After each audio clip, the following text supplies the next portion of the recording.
Hi guys, I'm live. I always used to like when Freddie Mercury from Queen would always say, "This is a bit special," before he announced a song sometimes, so you knew it was going to be something cool. Well, this is kind of a special email, not email, but special live to me.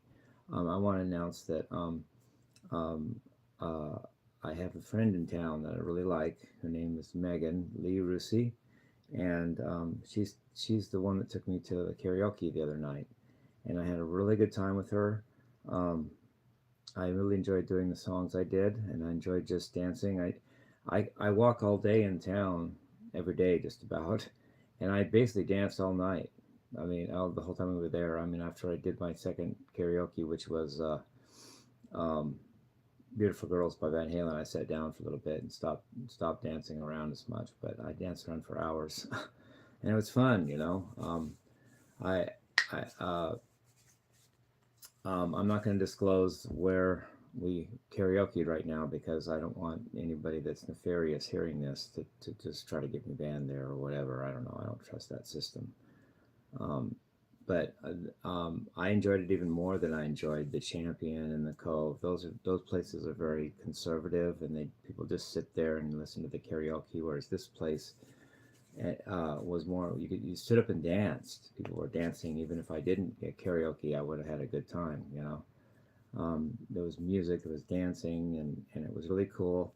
Kind of reminds me of a foretaste of New York, perhaps, and I think I'm going to like it because I liked this. So um, I thought it was cool, and I felt the karaoke was more free form. Like it didn't matter as much that I just have to get every word perfectly because everybody's listening to every word. It was more the attitude and the vibe. And yeah, I know the songs, but there's no rehearsal involved. I just pick songs that I know from my that I just know, and I didn't practice it or I didn't Google the words to make sure I know where the verses come and when the choruses go. I just sit up there and went with it. And so thank you, Megan. Megan and I are just friends, as far as any relationship goes. But I really like her. I think she's great. But if she's not into me that way, or if she's not into that, whatever, having a guy or whatever, I'm cool. I just hang out with her, and she's great, and we have so much in common too. It's like down to our very skin tone is the same. I'm the same basic genetics, breeding, and we both have really good eyesight. We're both intuitive. We both don't believe in religion, but we believe in the universe and things like that. We don't believe in heaven and hell, but we believe in karma. Our hand structure is very similar. We almost. I never met a blood relative, but if someone said she's my long lost sister or something, I wouldn't like die of absolute uh, shock. I would just go, oh, the figures, lol. But no, I really like her, and we're about the same height. Only she's maybe an inch shorter than me or something because girls happen to be sometimes are shorter than guys, but we're just like height comparable, and plus like I said, we're both very intuitive as well. Um, uh, not everybody has that. Some people just aren't intuitive. They just go with what they see with their physical eyes and hear with their physical ears, and just think things out. But me and her kind of have a sixth sense type of thing, and I think that's cool. So I love you, Megan. Rock and roll, and look forward to hanging out with you again, Megan.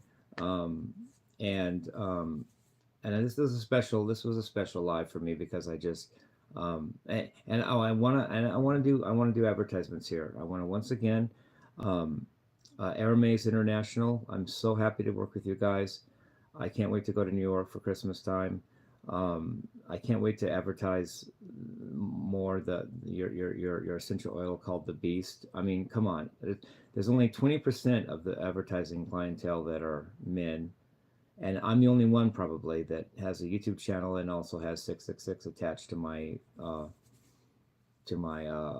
what do they call those? I started to remember last time, handles and usernames and hashtags. I mean, there's nobody that could advertise that like me. So I'm really honored and happy to be involved in that. And not only that, I got another email from someone named, oh, if I can remember his, uh, uh, Al. Um, uh, Bain uh, for leather. He's a friend of Rob Halford of Judas Priest, and they're going to do a 50-year anniversary version of Hellbent for Leather in January of 2028. And I got an email saying that I was on a list to play with the reunion with the anniversary band. So I might be playing guitar for Rob Halford. You guys get that? I mean, the guy's a icon of rock, genius, and it's not inconceivable that I might be playing guitar with him at least on one song in the near future, and that just floors me, dude. I mean, Rob Halford is so awesome, and a lot of the guys that he played with, Glenn Tipton's getting Alzheimer's, not Alzheimer's, but Parkinson's, and they're starting to get frail as they get older, and they're not as and stuff like that. And I'm just this young kid. I'm willing to play. I just go up there and rock, and maybe I'll help the tune. I'll do whatever you guys want with it, dude. I'll like learn it note for note, or I'll just do my thing, or whatever works. And so I'm happy to be working, possibly working with that project. Thank you, Al Bain. Um, for and your second, was it the secretary, or what, so one of his office people sent me the original email, and thank you for sending that to me. I really appreciate it. I really appreciate that. And I also want to advertise two things that I'm doing with the Moderator. I want to advertise our official content, and don't forget that we have a new song called Crash and Burn and video, which is really awesome. I love it. And not only that, but the Moderator just finished the prototype of the Raderator. It's basically the Raderator's rat pedal, and I'm going to endorse it. It's got my picture on the front and my logos, and I'm gonna advertise it in three ways. I'm going to advertise it by first getting a good sound on it, then secondly by playing it in my own videos, and thirdly by advertising it directly and saying this is the Raderator, buy our pedal if you like the sound we get. So I like that. I'm really happy with that. Thank you, Thank you, Moderator. I almost called you the Raderator. And that's funny, because the Moderator has a channel called The Rat Travels, and that was before we even thought of doing the Raderator. So there's a little bit of synchronicity there that I'm not sure I understand all of it, but the Rat Travels, the Moderator, the Rat Pedal, the Raderator. Okay, well, that's something to that. And anything else? I want to thank Biz and all my commenters that like some of the directions I'm going in my music. I like that the metronome is being well received, because first of all it gives a rhythm structure to what I play. Second of all, it keeps me on my toes rhythmically, and third of all, it warms me up and it gets me practice for playing in real bands where I have actual drummers.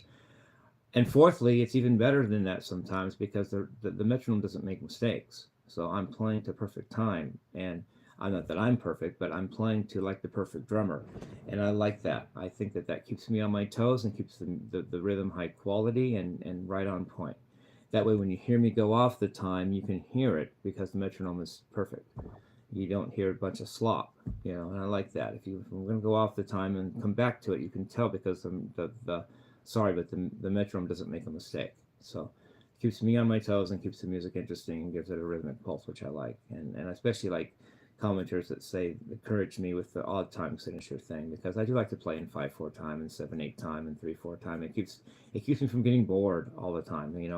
I love 4/4 time music, but it becomes so commonplace that I stop being present as much, and I start ignoring it and just wandering from it. But when I'm interested, and I keep it exciting and interesting to me by having 5/4 time and 7/8 time and 3/4 time, it keeps me more glued to the moment, and glued to the situation, and um, to the rhythmic content, the rhythmic event, because I'm more engaged when I'm less bored. But even though 4/4 time is the greatest, I sometimes just get so used to it, it doesn't phase me as much. I like changing around the time signatures, and I like when people say things like that the odd time signatures are my thing. That's encouraging to me, because I want to do I want to do things with music, and including rhythm, that aren't just typical run of the mill. Everybody else does that. I want to, maybe someday I'll even get into a lot of all tongue signatures in my own writing and things like that. Write songs in 7/8 time and 5/4 time and 3/4 time, and instead of just every song's in 4/4 time. Anyway, I love you guys. Peace, rock and roll.